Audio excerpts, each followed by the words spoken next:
अच्छा भाई। अच्छा भाई, हम लोग क्लास स्टार्ट कर रहे हैं।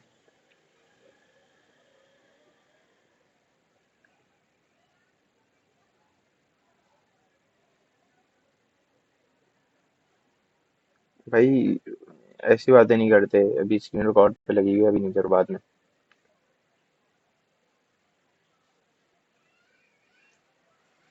और खुद सोचो, मैं अगर वो पढ़ा नहीं रहा तो मुझे कैसे पेपर पता होगा। ये बच्चों वाली बातें करो यार। खैर चलो भाई, हम स्टार्ट करते हैं फाइलिंग। स्क्रीन नजर आ रही है, आवाज आ रही है सबको? कोई मसला तो नहीं है? माइक भी खुला हुआ है, स्क्रीन भी शेयर है, ठीक है। चलो।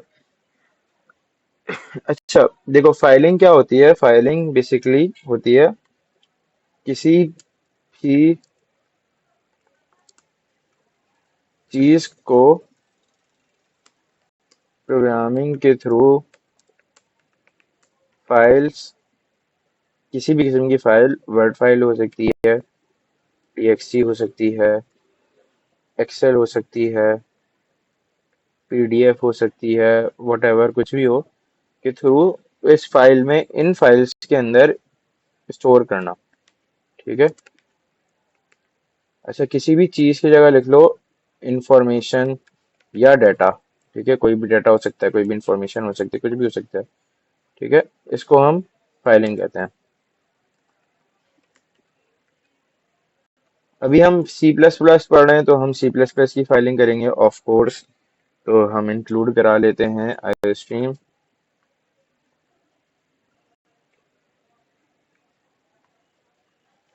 ठीक है, उसके बाद हम इंक्लूड करा देते हैं। अच्छा, उसके बाद नॉर्मली होता है using name space S D. जब भी हमें फाइलिंग करनी है तो फाइलिंग के लिए उसकी लाइब्रेरी इंपॉर्टेंट है। जिस तरह हम स्ट्रिंग कर देते तो हम स्ट्रिंग्स की लाइब्रेरी घुसा देते। इंक्लूड स्ट्रिंग, याद है? सबको याद ही होगा। ठीक है। इसी तरह फाइलिंग फाइलिंग करते हुए हम फाइलिंग की लाइब्रेरी डालेंगे, उसको हम कहते हैं एफ स्ट्रीम। ठीक है। बहुत इंपॉर्टेंट है ये। अगर ये नहीं घुसाओगे फाइलिंग नहीं होगी। पूरा कोड सही किया होगा, रन कर रहे हो, रन ही नहीं हो रहा है, एरर आ रहा है, एरर आ रहा है, समझ ही नहीं आ रहा भाई किया गया, बाद में पता लगेगा एंड में, एक दो घंटे बाद के भाई हमने लाइब्रेरी डाली थी। तो मोस्ट इम्पोर्टेंट थिंग है, सबसे पहले लाइब्रेरी डालनी है। ठीक है। मेरे साथ हो चुका है, मैं इसलिए बता रहा हूँ तुम लोगों को। इंट मेन हमने डाल लिया। ठीक है। अच्छा, अब इसके अंदर तीन जो मेन हमारे कह लो कमांड्स जो होते हैं, एक होता है ऑफ स्ट्रीम, एक होता है इफ स्ट्रीम, और एक होता है एफ स्ट्रीम। ठीक है। ऑफ स्ट्रीम क्या करता है? देखो, एफ का मतलब है फाइलिंग। स्ट्रीम समझो नाम दिया हुआ है, जैसे यहाँ पे हमारी लाइब्रेरी का नाम ही एफ स्ट्रीम है, तो इसका नाम हुआ है स्ट्रीम। बेसिकली कह लो, ये कह रहा है कि फाइलिंग हो रही है। ठीक है। ओ का मतलब आउटपुट। ठीक है। इन का मतलब, आई का मतलब इनपुट। ठीक है। इनपुट और आउटपुट हमें पता है। जिस तरह हम सी आउट यूज करते हैं, सी आउट हम यूज करते ही आउटपुट के लिए अपने, है ना? जब भी हमें आउटपुट चाहिए होता है तो हम सी आउट यूज करते हैं। जब भी हमें इनपुट चाहिए होता है तो हम सी इन यूज करते हैं। ठीक है। तो सी आउट यूज होता है आउटपुट के लिए, सी इन यूज होता है इनपुट के लिए। इसी तरह अगर हम फाइल के अंदर, फाइल से कोई भी चीज आउटपुट लेना चाह रहे हैं, मतलब फाइल का लिखा हुआ हमें अपने कंसोल पे चाहिए, तो हम ऑफ स्ट्रीम यूज करते हैं। अगर फाइल के अंदर कुछ डालना है तो हम इफ स्ट्रीम यूज करते हैं। ठीक है। अच्छा, एक छोटा सा कोड करते हैं हम, और उसके बाद हम फिर इस पे आते हैं, क्या कहते हैं। अच्छा, कोड से पहले बल्कि मैं तुम लोग को ये बता दूं कि फाइल ओपन करने के जो तरीके होते हैं, कितने तरीकों से और किस किस तरीकों से हम फाइल ओपन कर सकते हैं। ठीक है। अच्छा। अच्छा, सबसे पहले हम लिखते हैं iOS, और iOS के बाद हम लिखते हैं कि किस तरीके से हम फाइल खोल रहे हैं, किस मोड में हम फाइल खोल रहे हैं। ठीक है, अगर मैं इन लिख रहा हूँ तो इनपुट के लिए यूज हो रहा है। ठीक है, इनपुट हो रहा है, जाहिर सी बात है। आउट लिख रहा हूँ तो आउटपुट आ रहा है। ये तो कॉमन सेंस वाली चीज है। ठीक है, इनपुट का मतलब इफ स्ट्रीम, और आउट लिख रहा हूँ अगर मतलब आउटपुट के लिए लिख रहा हूँ तो ऑफ स्ट्रीम। ठीक है, अगर मैं, अच्छा आउट अगर मैं लिख रहा हूँ ना, आउटपुट बेसिकली, तो उसके अंदर क्या होता है कि जो फाइल मेरी पहले से बनी हुई है उसके अंदर का कंटेंट सारा डिलीट हो जाता है।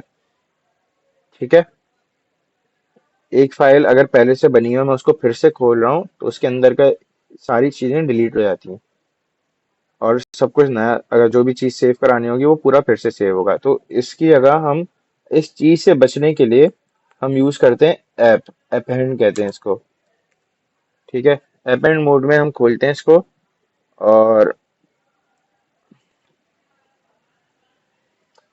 इसका मतलब क्या होता है, इससे मतलब ये करता क्या है, इसका फायदा क्या होता है, इसकी वजह से हम अपने जो भी फाइल है उसके अंदर आगे आगे, मतलब जो चीज पहले से लिखी हुई है उसके आगे नई चीज स्टोर करते हैं। जैसे एग्जाम्पल, अगर मेरे पास लिखा हुआ है, फाइल के अंदर मैंने पहली दफा खोला और मैंने उसके अंदर सेव करा दिया हमारे नेम इज अब्दुल राफे। ठीक है,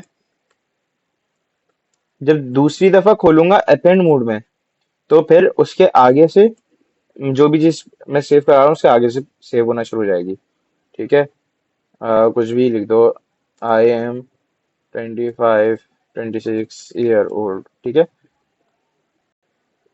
अगर मैं अपेंड मोड में खोल रहा हूँ तो इसके आगे सेव हो जाएगी। लेकिन अगर मैं आउट वाले में खोल रहा हूँ, आउट वाले मोड में मतलब आउटपुट में खोल रहा हूँ, तो पहले दफा में मैंने ये सेव करा दिया।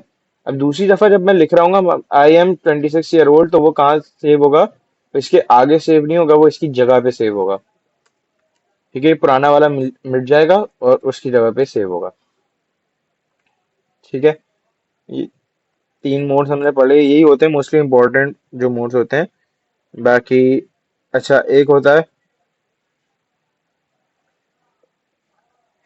iOS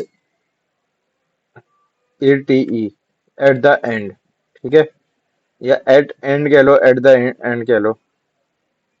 इसी तरह एक होता है ट्रंक, ट्रंकेट कहते हैं मतलब इसकी फुल फॉर्म है ट्रंकेट, और इसको हम ट्रंक कहते हैं, यार मतलब लिखते हैं ट्रंक।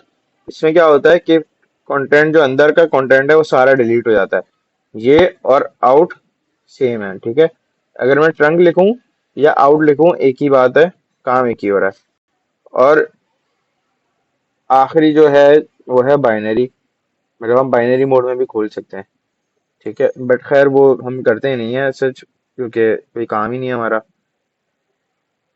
इसलिए हम फिर नहीं करते। ठीक है, अच्छा 2 सेकंड दो मुझे, मैं कंटिन्यू करता हूँ।